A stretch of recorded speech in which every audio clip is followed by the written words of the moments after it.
Ku isi hagiye habaho ibihe bitandukanye, haba ari ibyiza ndetse n'ibibi. Bimwe muri ibyo ni ibihe abantu batifuza ko byazigera bigaruka. Ibyo bihe ni iby'intambara y'isi. Imwe mu ntambara yasenye ibintu byinshi kugeza na n'ubu, igatwara ubuzima bw'abarenga amamiliyoni, ikanangiza ibintu byinshi byafashe imyaka myinshi kugira ngo byongere gusana. Ese ni iki cyateye intambara y'isi ya mbere? Kubera iki gukunda igihugu cyane biri mu byateye amahano yamaze igihe kitari gito? Uyu munsi tugiye kurebera hamwe ubusobanuro bwimbitse ku cyateye intambara y'isi ya mbere, uko yagenze n'uko yarangiye.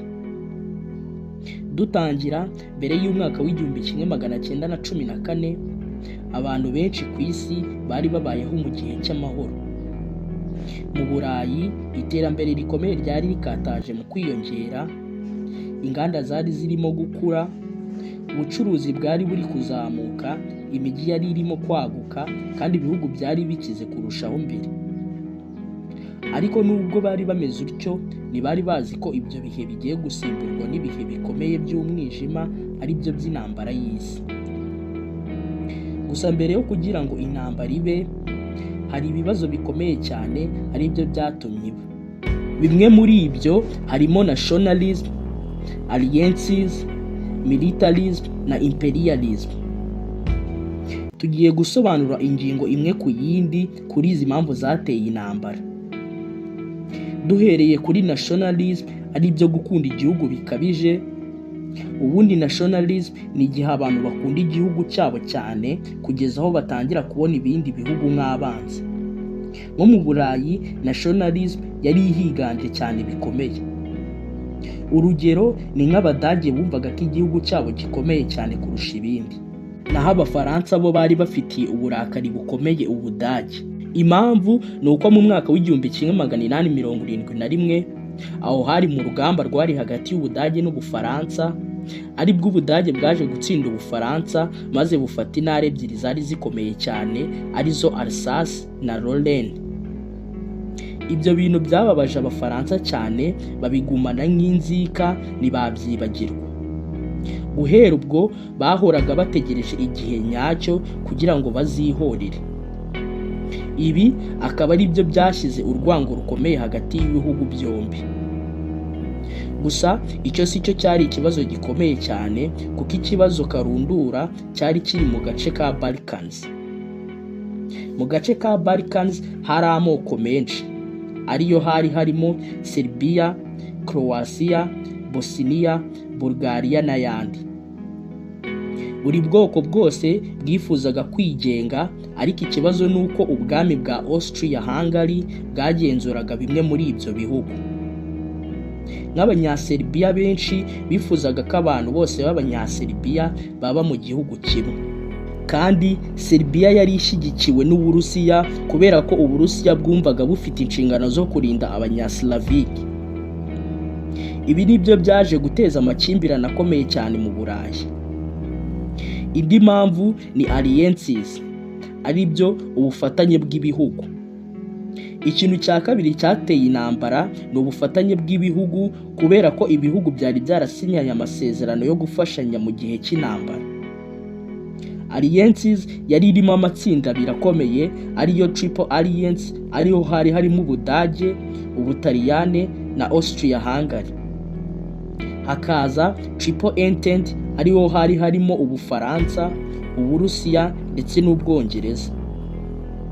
Ibi byari bivuze ko niba igihugu kimwe kigabweho igitero, ibindi bihugu byagombaga kugifasha. Tujye kuri militarism, ari byo kwitegura intambara cyane. Iyi nayo ni imwe mu mpamvu yateje intambara y'isi cyane, kubera ko ibihugu byinshi byari biri kubaka ingabo zikomeye cyane. Urugero ni nk'Ubudage bwari bufite ingabo zikomeye cyane ku isi, mu gihe Ubwongereza bwo bwari bufite navi ikomeye cyane. Muri iki gihe ibihugu byari birimo kurushanwa kubaka intwaro, haba imbunda, ibisasu, amato y'intambara ndetse n'indege za gisirikare. Ibi nibyo byatumaga ibihugu byinshi bihora byiteguye intambara. Ikindi, abantu benshi bari bafite imyumvire yo kumva ko buri kibazo cyose kigomba gukemurwa n'intambara. Tugeze kuri imperialism, ari byo kwigarurira ibindi bihugu. Mu gihe cy'igihumbi 800 n'igihumbi 900, ibihugu by'i Burayi byari birimo kwigarurira ibindi bihugu hirya no hino ku isi.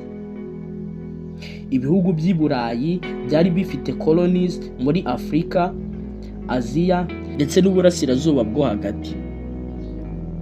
Ibi bihugu byose byarushanwaga gufata ubutaka bwinshi.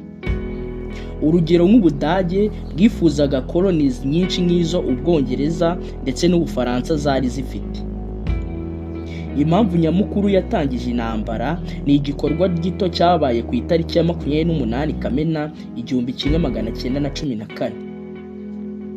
Mu mujyi wa Sarajevo, umusore witwa Gavrilo Princip yaharasiye umuntu wari kuzaba umwami wa Austria-Hungary ari we Archduke Franz Ferdinand. Urwo rupfu rwabaye imbarutso ikomeye yahise ituma mu minsi mike gusa ibihugu bihita bitangira gutangaza intambara. Isi yose nuko yinjiye mu ntambara utyo. Uyu Franz Ferdinand yari ari kumwe n'umugore we Sophie, Duchess of Hohenberg, bari mu rugendo rwo gusura Sarajevo. Uyu munsi wa none ubu ni muri Bosnia and Herzegovina. Nibwo umusore w'umunya-Serbia w'imyaka 19, Gavrilo Princip, akaba yari umunyamuryango w'umutwe witwaga Black Hand, akaba wari umutwe ushishikajwe no gukora igihugu cy'abanya-Serbia cyigenga. Gavrilo akaba aribwo yashyize imbunda mu gikapu, akaba iyo ntwara yiyo yicishije uyu Franz Ferdinand n'umugore we. Icyo gikorwa nubwo cyari gito ariko cyaje kugira ingaruka zikomeye cyane, kuko Austria-Hungary yabonye urupfu rwa Ferdinand nk'amakosa ya Serbia, bityo Austria-Hungary nibwo yaje gutegura ibitero byo kwataka Serbia. Nyuma y'urupfu rwa Ferdinand, mu gihe cy'ukwezi kumwe gusa habaye icyo bita July Crisis cyangwa amakimbirane y'ukwezi kwa Nyakanga 1914. Ibihugu byari byarashyizeho amasezerano yo gufashanya byatangiye gutangaza ingamba zikomeye. Austria-Hungary yashyizeho ultimate kuri Serbia.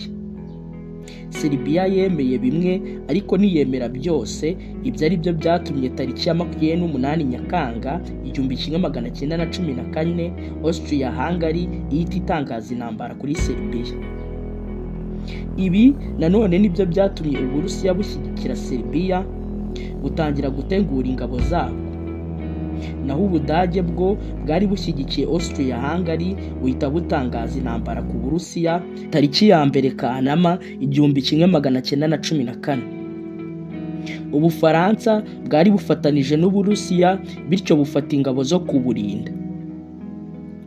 German yaje kwinjira mu Bubiligi kugira ngo igere ku Bufaransa. Ibi nibyo byateye Ubwongereza kwinjira mu ntambara tariki ya 4 Kamena 1914.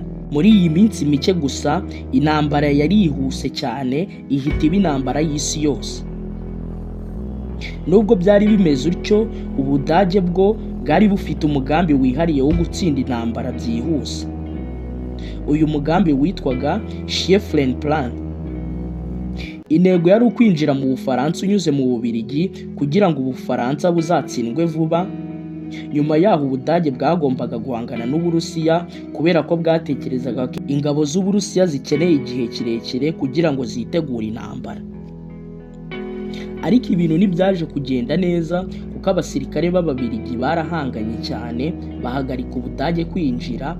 Nibwo Ubwongereza bwahise bushyira ingabo zabwo ku butaka bw'Ububiligi kugira ngo bibangamire umugambi w'Ubudage.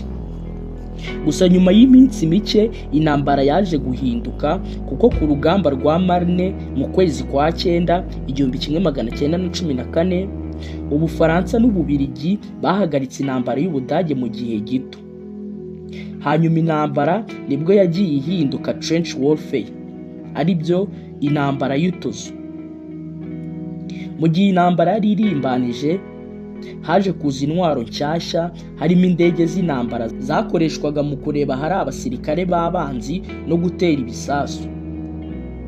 hakaba imbunda zarebaga mu ntera ndende, hakaza gaze nka chlorine gas yakomeretsaga abasirikare benshi ndetse n'amatanks. Ibi byose byahinduye uburyo abantu batekerezaga ku rugamba. Nanone ibi byose nubwo byari biri kuba, ntabwo intambara yibandaga gusa ku basirikare, kubera ko abaturage benshi b'Ababiligi, ab'Abafaransa n'Abadage bahuye n'ingaruka zikomeye cyane, harimo ko imirima yabo yasenywe, ibiribwa bitangira kuba bike, ndetse abana, abagore n'abashaje nibo batangiye gukora imirimo y'ingabo. Intambara yarakomeje, ari nako ku ruhande rwa Atlantic Ocean Ubwongereza bwari bwarashyizeho blockade ikomeye y'ibiribwa ku baturage b'Abadage. Ibi bikaba byaratumye abaturage b'Abadage babura ibiribwa bihagije, bituma intambara irushaho kuba mbi. Gusa ku ruhande rw'Ubudage ho, Ubudage bwakoreshaga submarine mu gutera amato y'abaturage n'ubw'ingabo z'amahanga. Ubwato bwamenyekanye cyane ni ubwo bita Lusitania bwo mu 1915, bwateye abasivile 198 harimo ab'Abanyamerika 128. Iki gikorwa nicyo cyatumye Amerika itangira gutekereza kwinjira mu ntambara. Ibi byatumye intambara isakara ahantu hose mu bice by'isi, kuko ntago yari ikiri mu Burayi gusa. Nko muri Afurika, imirwano hagati y'Abanyaburayi n'abaturage b'abakoloni yaratangiye, naho mu burasirazuba bwo hagati, Ubwongereza bwateye Ottoman Empire, maze hashyirwaho gahunda ya Sykes-Picot Agreement yaje guhindura politike y'akarere, mu gihe muri Aziya ho ibihugu nk'Ubuyapani byafashije Allies mu bikorwa byo mu nyanja. Ku itariki ya 6 Mata 1917 nibwo Amerika yatangaje ko igiye gutangiza intambara ku Budage. Impamvu harimo ko Ubudage bwateye ubwato bw'abasivile, hakaza n'ubutumwa Ubudage bwari bwarandikiye Mexique bubusaba guhangana na Amerika, kubera ko Ubudage bwari buri mu ntambara. Ubwo butumwa bwaje gufatwa n'Abongereza maze babwohereza Amerika, nibwo Amerika yaje kwinjira mu ntambara ku ruhande rwa Allies. Mu gihe cy'imyaka 3 ya mbere, ingabo zashakaga gutsinda vuba, ariko trenches warfare yatumaga intambara idahagarara. Ubudage bwakoreshaga gazi y'intambara n'ubundi bwoko bw'intwaro zari zigezweho muri icyo gihe, mu gihe Allies bo bakoreshaga artillery nyinshi, ibisasu ndetse n'indege. Nyuma yo gutangaza intambara ku Budage mu 1917, Amerika yaje kohereza ingabo zayo mu Burayi. Gusa ingabo za Amerika zari fresh troops, bivuze ko zitari zararwanya igihe kirekire ku rugamba, niyo mpamvu zarushije imbaraga abasirikare b'Abadage n'abandi bari bahanganye nazo. Ingabo za Amerika zifatanyije n'Ubufaransa n'Ubwongereza babashije gusubiza inyuma ingabo z'Abadage. Mu gihe mu Budage ho abaturage bari bafite ikibazo gikomeye, kubera ko bari barafungiwe ibiribwa n'Ubwongereza, abasirikare benshi bari bararwaye, bari basigaranye intwaro nkeya, nibwo ubuyobozi bwaje kubona ko gutsinda intambara bidashoboka. Aribyo byatumye mu kwezi kwa 11 1918 Ubudage bwemera guhagarika intambara cyangwa ceasefire saa 9 z'umunsi. Iyi tariki mu bihugu byinshi izwi nka Veterans Day cyangwa Remembrance Day. Nubwo intambara yari irangiye, isi yari irimo kwishyira hamwe kugira ngo bakumire ikintu icyo ari cyo cyose cyatuma yongera kuba. Nyuma y'ihagarikwa ry'intambara, ibihugu byateraniye mu Bufaransa mu mujyi wa Versailles kugira ngo basinye amasezerano yo kurangiza intambara. Gusa aya masezerano yari akomereye cyane Ubudage, kubera ko yavugaga ko Ubudage bugomba kwishyura indishyi ku bihugu byangirijwe imitungo. Ubudage bwaje kugabanyirizwa ingabo, ndetse baza no kubwaka koloni zose zari zifite hirya no hino ku isi. Ibi byose nibyo byateye Ubudage kurakara cyane, bikaba intandaro y'intambara y'isi ya kabiri mu myaka 20 yari ikurikiyeho. Intambara ya mbere y'isi yagize ingaruka zikomeye cyane, harimo ko abantu barenga miliyoni 16 bapfuye naho abandi barenga miliyoni 20 barakomereka. Imijyi myinshi yarasenyutse, cyane cyane mu Bufaransa no mu Budage. Abaturage benshi bahungiye mu bihugu bitandukanye, ubukungu bw'ibihugu byinshi bwarazahaye, inganda zarasenyutse, ndetse n'ibigega by'intwaro n'imodoka z'intambara biza kugarurwa mu baturage, ariko ubuzima bwari bukomeje kuba bubi. Ikindi, intambara y'isi yagize izindi ngaruka, harimo ko habaye impinduramatwara mu Burusiya, ubwami burasenyuka, hajyaho leta ya Bolshevike. Ikarita y'isi yarahindutse kubera ko havutse ibihugu bishya, ndetse n'imipaka irahinduka. Abagore batangiye gukora imirimo y'ingenzi mu nganda kubera ko abasirikare benshi bari bari ku rugamba. Ibi ari byo byahinduye imyumvire ku bagore n'uburenganzira bwabo, aribwo hatangiye Women Suffrage Movement mu bihugu byinshi. Urugero nko mu Bwongereza no muri Amerika, abagore batangiye kubona amahirwe yo gutora no gufata imyanya y'akazi nyuma y'intambara. Ibi nanone byahinduye imitekerereze ku muryango, uburezi n'ubukungu mu bihugu byinshi. Ndabashimiye abantu mwese twabanye, bibutsa gukora subscribe, gukanda like, gutanga ibitekerezo byanyu muri comment no gusharinga kure cyane. Naho ubutaha.